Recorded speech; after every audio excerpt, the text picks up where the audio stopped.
Joe on Joe is the only podcast where Joe talks about Joe. And now, your host, Joe Slepsky. Hey everybody, welcome back to Draw with Joe. No, it's Joe on Joe, the GIJOE podcast where I go through all the episodes of the Sunbow cartoon, all the episodes of the DRC cartoon. We did Extreme! And lately we've been doing this Draw with Joe program. Now, I hope everyone listening enjoyed the first installment of it. I didn't hear that you hated it, so that's a good sign. I don't know how many more of these we're going to do. I'm going to do it till I get tired of drawing. I really hope you enjoyed last week's You on Joe with What's on Joe Mind's Mike Irizarry. That was always great. And it didn't even dawn on me until I was getting ready to do this one today that we did Hawk. Mike played Hawk in GI Columbo, and now we're doing Hawk again. So it's like a 3 weeks of Hawk kind of a situation. Very excited. And today we're doing Hawk's profile picture. I know we did his his face on picture last week, his head on. It's getting a little cocked to the side. Last week, by the way, rest in peace. This is my Captain America pencil. I've had this again for better part of, is that a date on there? Shoot. I think I literally just I was trying to get some lead out of it and it kept cracking. And so I think I literally just shaved away the year on it, but I've had this thing for a long time. Oh wait. It's on his butt. 1990. Holy cow. There's a trademark on his butt. I don't know if you can make it out in the video. I've had this guy since 1990 and we finally worked it all the way and there's all the lead is cracked. So I can't get any kind of an edge on it. So adios, Captain America. 1990 means that actually this was in my art school at Richards High School. So I was using this back then to draw when I do, as the great Han Solo once said, delusions of grandeur. Anyway, thank you. If you're new, if you're old, thank you for listening to Joe and Joe. I really enjoy it. It's quite a treat. I really love doing different stuff like this. I hope you guys are enjoying it as well. If you are, please reach out on social media and let me know at Joe on Joe Pod. That's Facebook, Twitter, and Instagram. Shoot me an email to joeandjoepod@gmail.com. Let me know what you think. And you can check out our Patreon page, patreon.com/Joe on Joe Pod. And we've got ways you can help support the show and help keep Captain America lead free. This was 1990 was before Capwolf, I think. Well, also, you're going to be on the internet, so I'm going to need you to go to the Movies in a Meal podcast. They're our amazing sponsors the last few years now, and they absolutely keep the show running. They keep the lights on. They're really great, especially because podcasts and movie talk go hand in hand. They really do, like movie, TV, entertainment stuff. They provide that. It's kind of like what I want to do with this show is be that voice in your ear as you're watching something else, so as you're watching that movie or you just watched that movie and you got all the visuals still running through your head, movie podcasts kind of sit in that ear and just kind of fill up that part of your brain that your eyes your eyes already imprinted something on there. And then that's where movie podcasts come into play. And Movies in a Meal podcast, they do a fantastic job of that. They cover a wide variety of shows. They cover some TV. They're breaking their inherent promise. How dare they? And it's really great. So please give them a listen, give them a shout. And rest in peace, Captain America. I hardly knew ye. I could literally never figure out if this was supposed to ever be an eraser or if it was just a rubber thing on the end of the thing. I do think that ultimately it was a eraser. You see, I tried it, but then I don't want to ruin Captain America on the end of my thing. So I never used him as an eraser. So rest in peace. However, he is being replaced this week by Superman, who also I believe I have had since college. There's a date thing on the back of him. 1990. My eyes enjoyed you. This is from 1999, if my eyes are correct. So that's a couple years after college. That means I got this when I was just out of college, living in Chicago, doing my thing, and Superman entered my life. So today we're going to be drawing with Superman. Last week was Elvis. The thing that you quickly realize with a pencil like this is that it literally is a counterweight. Like you see that and it throws off your pencil. So we're going to see how that affects me today. We might even do some inking. So maybe I'll rough it with Superman and we'll go back and ink. But either way, I'm excited to be doing this again. We'll jump right into it. As you know, we're covering How to Draw G.I. Joe #1. I don't think we're going to do everyone. Like the next set, I was looking at it and it's the full on Hawk. Maybe I'll do that separately as like a separate video because that's a lot. I don't think I can cover all that in one brief little hit like this, but I am having fun with it. So today we're going to do Hawk. So as the book says, drawing Hawk's profile is very much the same as drawing the front of his face. Start with an oval shape, then divide it with the center line and eye line as you did the front view. But this time, tilt the center line forward. Once again, the shoulder falls about 1/4 of the head height below the chin. So they're saying draw the oval there. It's kind of his chin. That's kind of his chin there. So they're calling it an oval, but it's really not. It's more like a it's actually a little shaped like a motorcycle helmet.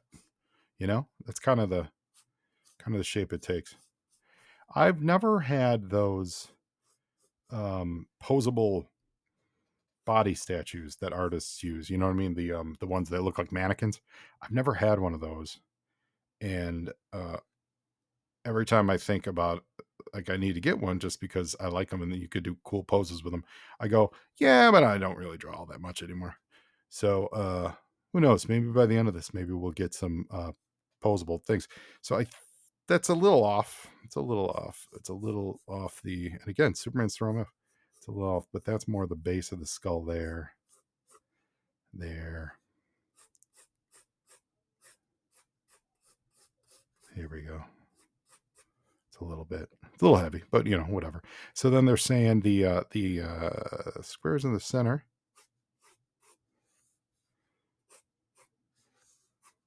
It's all freehand and we're just having fun. Don't judge me. And again, what I said last week is absolutely, I believe, Toilet Teal was like, F you, I don't believe that. And I was like, no, I believe everyone can draw. It's not about doing it, quote, good. It's about enjoying yourself, improving a little bit each time. And by improving, I mean you seeing something about it that you may or may not like and either replicating it if you like it or not doing it again if you don't like it. So they're saying then do the shoulder. There's a shoulder line that they have drawn. Again, they're doing like these thicker lines to denote the curvature lines that you're supposed to be drawing. And it actually is a little hard to tell in the finished product of what is their curvature line versus like what's a line that is part of their finished product. But I think that's about it. I think that's what they want you to do for your first go around.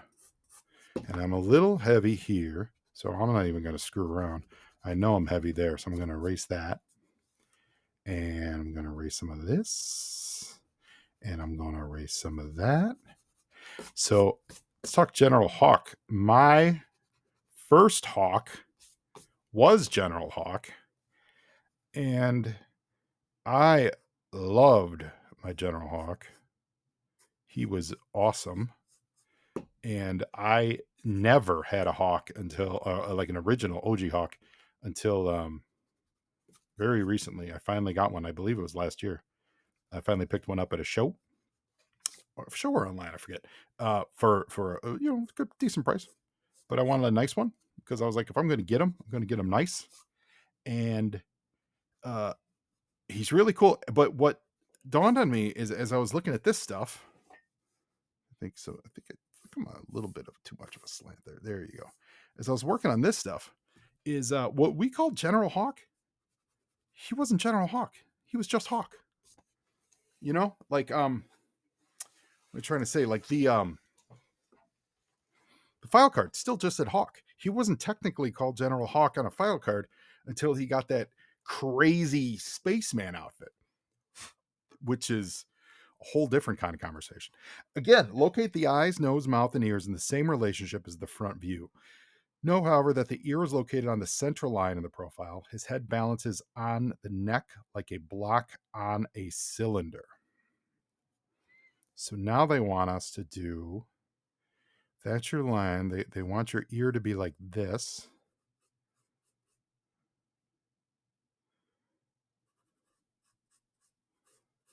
They want your ear to be like that, following this line. So start there and there. I'm not really doing proportions correctly. I am kind of eyeballing all this. But they want that on the same line. So that's going to be the top of his jaw. And then his earlobe was flat. See that there? You see how the earlobe is flat with the nostril, the bottom of the nostril? So then you go out on your triangular. See, that's way too it's way too short for the eye line. We're going to move that eye line up a little bit. I'm going to do this. Oh my God, we just shifted. You see what we just did? We just changed the angle of everything. I think I had it shifted too down. They talked about it being a little cockeyed. And I think I had it too much cockeyed. So now this feels more natural because I'm looking at it and that feels a much more proportional. And we're still keeping the height ratios, at least as accurate as I drew them. Look at the eyes. So that's your eye line. Nose, mouth, and ears in the same relationship as the front view. Okay. Head balances on the neck like a block on a cylinder. So now it looks like we draw the neck in here. So right past the curve. Okay.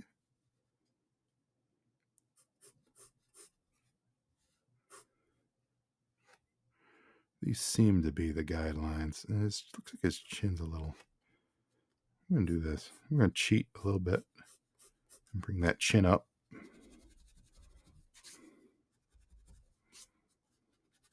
It's funny. Certain artists always have, we talked about this last time, like tells, things you could tell. And, one of the things that, whether you're considered a master or a newbie or whatever, like literally whatever, is a lot of times it's the relationships and the proportions of the body parts, in relation to it.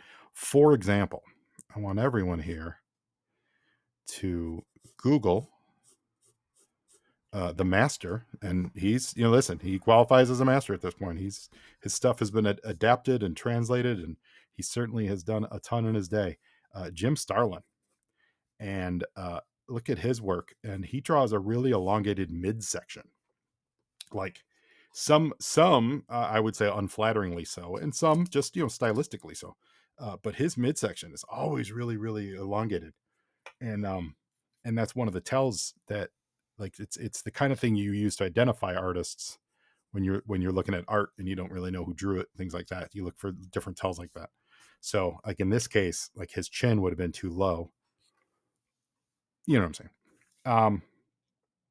So the next one, roughen the hair and other facial details as before. Okay, so this is actually, they want us to do the eyes now.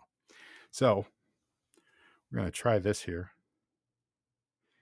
So his brows come out there and they come down in here. So as I'm recording this, I just got in the mail my my Cobra MMS system, which looked pretty great, gotta say. It's weird. So the eyes are actually really right on this guideline. So it's kind of hard to see. It's kind of hard to look at that and see to draw here. So I'm looking here, and that loses. So then you therefore then lose the guideline a little bit. But as far as like assist, but it just got my Cobra mobile missile system that looked awesome. I think people either they have confirmed that the Stinger is on the way, the Cobra Stinger, which is a no-brainer. Obviously, they did the Vamp, which is awesome, and so of course you're going to do the Stinger. It's the same mold, same class of vehicle, so that's a no-brainer. But also, I got this afternoon. So that's there. I got a shipping notification for something. What was it? It was. Oh, I remember now. Axis and Allies. That's it. Axis and Allies is shipping this very soon, I believe. Like it's getting ready to ship. I looked online. I think they said it had like a June 7th date or something like that. So maybe shipping a little bit early for. I ordered it through Hasbro Pulse. So again, another GI Joe game that I am not gonna have time to play, but very excited for. I was not an Axis and Allies kid. I think I remember playing it a little bit with my cousin Mike. Mike, if you're listening, please confirm. So his nose actually crooks back at the pivot here, and then it becomes that triangle, and then it rounds off here. So we're gonna try to. I'm really trying hard to stay on the guidelines instead of to go with my natural instinct, which is to do it wrong. I'm really trying to follow the guidelines on here, and it's when you do that, sometimes you get it right, and sometimes you get just this like weird patchwork version, and then you erase the guidelines and you see that like there's just pieces of him that look good, or that look like look correct, so to speak, and then there's other pieces that don't, but they don't really match all that well. That's sometimes what you get when you adhere a little too close to the guidelines. All right, so let's work on his ear a little bit. So, all right, yeah. So Axis and Allies is coming out, and I think if I remember, that's the game that when you played it, you would have to like leave the board up for like 4 days because it was such an extensive campaign over Europe. And so you'd play for like 3 or 4 hours and then you'd have to come back. And I know these days a lot of games are like that. But I feel like back in the day that was a real exception, at least as far as like mainstream games go. All right, so we're doing his ear a little bit.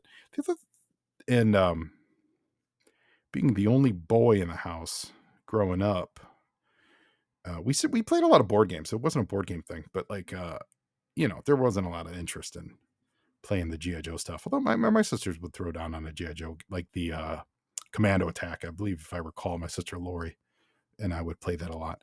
But those are, any game you're asking anyone to play a 3-4 day game, that's a lot.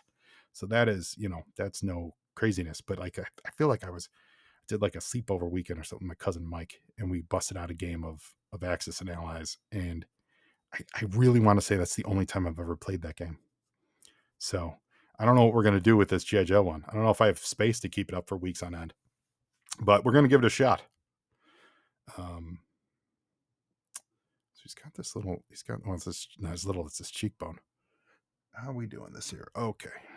It looks like so it looks like some cross hatching there. So his cheekbone is actually, so just to do that. And then there's a little bit of feathering. Talked about this last week too, where when I learned to do this, I was learning off of like finished inked pieces. When I was a kid, like I would draw the inked part and I would never do the underlying pencils. And that's something, the sooner you can break you or your children of that nasty habit, the better for you. I'm going to run into a problem there. So that is because you really want to be drawing. You want to be drawing the pencils. You don't want to be drawing the inks. Or, well, I think I said this last week. You want to be drawing whatever you want to draw. That's really the answer. If it leads to you being a more finished person, cool. But I think think that the lesson for me was don't be afraid to do the inks or the pencil versions. That was the thing, because I would spend time. It's gonna be like this whole series of draw with Joe is going to be a series of emotional catharsises, for me explaining why I don't draw more in my life. Um, it it it would be like I spent time doing. There we go. That's actually not terrible. Like I'm spending however much time doing the drawing. I want it to be as finished and complete as possible. So why don't I just jump straight to the finished, right? And that's not often, that's usually not the best result, right? That's usually it's at least at that learning stage. You're not teaching yourself. Yeah, this is wacko. This is wild. I'm way off proportion here. You're not giving yourself the room to learn and to make mistakes. So, but it's good to know that, like it's good to, here we go. This is, if you know what you're doing, which I didn't at the time. I just never, it took me a long time to discern the differences and to really look to see what some of the underlying techniques were from some of the artists that I admired, especially back then. It's a lot. A lot of people are fond of saying like it's easier now because your kids have the internet, but it's true because it's not just the internet though. Now there's just a lot more of how to draw stuff. When I was real young, I did not have the How to Draw Marvel Universe. I got that a few years later, a few years after I started drawing, and uh, it uh, I didn't give it the attention that it deserved. Is I think the best way for me to put it is that it would, at the time I think I looked at it as like I was breaking, like unlearn what you have learned kind of a thing, and I wasn't in the mood for it. I wasn't in the mood to unlearn what I had learned. I really wanted to jump right to the I'm drawing, man. I'm drawing with. I don't need to draw feet. This is early '90s. I don't need. I don't need feet, man. Forget about feet. I don't need feet. I don't need expressive emotion. I have a screaming face. I have a screaming face that I want to express, and claws that I'm gonna draw, and that's it. I mean, that was it. That was what I wanted to do. I wanted to draw. Uh, I was big on Art Adams style Wolverines, and uh, lots of people screaming, and just didn't spend time doing the basics. Um, one of the things I always did, and I talked about this on the show, and I forget who it was. I feel like I want to say it was our buddy Jordan up in Canada, but I forget exactly who it was. And I apologize if you're listening. Be like, that was me. I used to draw GIJOE a lot on my Sunday church bulletins. Bulletin. We have a bulletin. The little bulletins that they'd give you. You'd walk into church, they'd have them printed up, and it'd have the service and what the notes were for the week and all that stuff, what hymns you're singing. I would always pray that they did a poor job of laying it out, because then I would have room on the back page. If they did a good job of fixing the content to the space needed, I had less space on the back page. But if most weeks there was a lot of blank space on the very back, and that would be my, like, dear Lord, please leave me a lot of room to draw on the back. And that's what I would do. I would use those little eraserless pencils in the pew that you would use to fill out the I came and donated card, so give me credit. And I would use those to draw G.I. Joe scenes. Usually it was usually like a cliff face where there were fangs involved. And here we go. See, this is okay. So this is the point where, like I was talking earlier, like you break from the grid and you go, okay, well, this is what I got. So now how can I adjust this to make it look more natural to my eye, and that's I feel where I'm at here. It's like before I had his shoulders on here, and it just the dimensional, the size, the shape of the head that I've kind of morphed into, it doesn't feel right to keep like his neck and his neckline and all that stuff way back there. So we're gonna do this. We're gonna erase this here. What I really hope is you guys draw along too. I get it. It's not as exciting as happy little clouds and um you know like super instructional. Oh, I think see this is where you get to. This is what I always hated about using pencil guidelines and erasing and stuff. And the real thing is actually, which I think we're going to see how much time I have. I didn't do it on purpose today because I didn't know how long this was going to take. All right, we're at 26 minutes. So I don't think we're going to do it this week. But maybe next time, what I'll do instead of this, instead of just doing straight pencils, what I think maybe we'll do is we'll do pencil roughs, and then we'll go in and ink, and we'll use these Copics to throw some inks down, because then when that ink dries, then you hit it hard with an eraser, and then your ink is good. And that's how they used to do back in the day. It's how like the pros did, they did comics and stuff, was exactly that. It was doing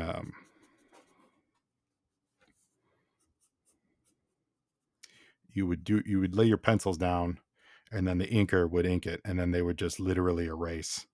Like, imagine all those Kirby pencils would just get destroyed and erased because it was on the actual board itself. It wasn't on a repro board or anything, like back really back in the day, none of that existed. So you would just get like the actual pencils of all these masters erased. And I am not slagging on the inkers. I'm just saying that that's how the job was done. And so what you were looking at when I was talking about the inked version of it, you're really looking at the inked version of it, not the original penciler's intent. So penciler's intent, kind of like Rapper's Delight, but less catchy, but more meaningful, really. So I don't like his nose. I mean, it's not like, I like the whole thing. I like it. But his nose is it's a little too rounded. See, there we go. And that's where a good eraser comes into play. So I went in, carved up his nose a little bit. It's a little, I think his lips a little too small. There's a little, proportions are off a little bit. They also, this is, his eye is that. They really don't give much detail in the eye, but there you go. Yeah, it's a little, it's a little rough again. And the other thing too is if you guys don't know this, and I'm sure anyone who draws who has been laughing at me this whole time, there's a million types of pencils out there. This is just a standard like number 2 soft lead, one you would use for school. This is not, Superman is not in any way, shape, or form an art pencil. Neither was Taking Care of Business. Neither was Captain America. I have real art pencils, and maybe we'll bust those out. And those have different heaviness, different weight to it, and they erase differently and things like that. So like number 2 is really soft, so it does have a lot of smudge to it. It erases really well, and it sharpens pretty well too. But it just has a lot of smudge, has a lot of give. Sometimes like 6B is a pencil that I always worked well with, very thick. 6B, and the other one was, I feel like there was a 2. I don't know. Well, hold on, we'll be right back. So we're kind of finished, and there's some heavy shadows here again. I apologize. My studio is not super set up for all this. I'm doing my best with some weird, awkward light sources, but I think you can make out what's happening. I'm going to try to get a more permanent setup going. I say this in a world where everyone and their brother has a dope video setup just to stream some crappy indie game, and with neon lights and all that stuff. But you know what? That's not the kind of setup I got. So We're going to try to figure it out. So I'll try to get better lighting on this stuff. I also record at night when the sun goes down and the demons come out. No. So I'm not getting any outside light either. So I'm going to have to work on that. So I apologize if that's a bother to anyone watching. But that's it. I mean, that's kind of it. He actually turned out better than I thought he would. I think it's, his chin, just looking at it kind of ratio wise, like his chin's a little too big, for my taste. And, but his eyes turn out better. I think his nose, once we kind of did that under curve, because it just had the over curve and added that under curve. And I think that made the nose really pop well. I think I raised his nostril, so that helps a little bit. Give him a nose ring. Yeah, there's some proportion stuff going on here. And again, I'm sitting weird. I'm sitting far back. I'm not sitting like where I normally would, which is kind of like hunched over. I don't know if my voice got real weird there. So that's also doing something different to this as well. So, but yeah, that's it. In 25 minutes, you too can draw General Hawk. Although he did, without the fur on the collar, he just kind of looks like any old dude. So here, hold on. Let's do some fur.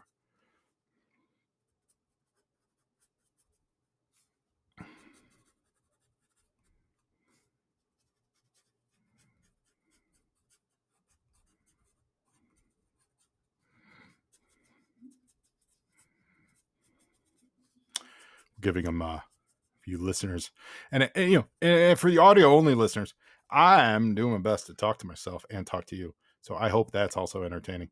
But for now, we're just giving him a little bit of that fur collar from his dope general outfit, which was always my favorite and is always my favorite. That's me. To me, when I think of General Hawk, that's what I think of. So, all right, yeah, there you go. He looks a little more like General Hawk. Sweet. So that's it, guys. I hope you enjoyed this week's episode of Draw on Joe. Next week, like I said, I don't think we're going to do the full body. So you could see here, this awesome comic has some full body stuff. So maybe I'll do that as a side thing and edit it together, because that could take quite a bit. We got 2 full body poses going on, but you could see his sweet jacket. Good illustrations, by the way. I like it. Maybe we'll do this. I feel like we're going to do the Sky Striker next week, which is just going to be an exercise in angles. That's going to be fun. Yeah, so maybe we'll jump into the Sky Striker, and then of course we got Major Blood. So maybe that's what we'll do. Maybe we'll do 2 of each of the subjects each week, and we'll see where we go. But I love it. I hope you guys really enjoyed this as well. And what else can I say? Now you Joe. Joeing is half the battle.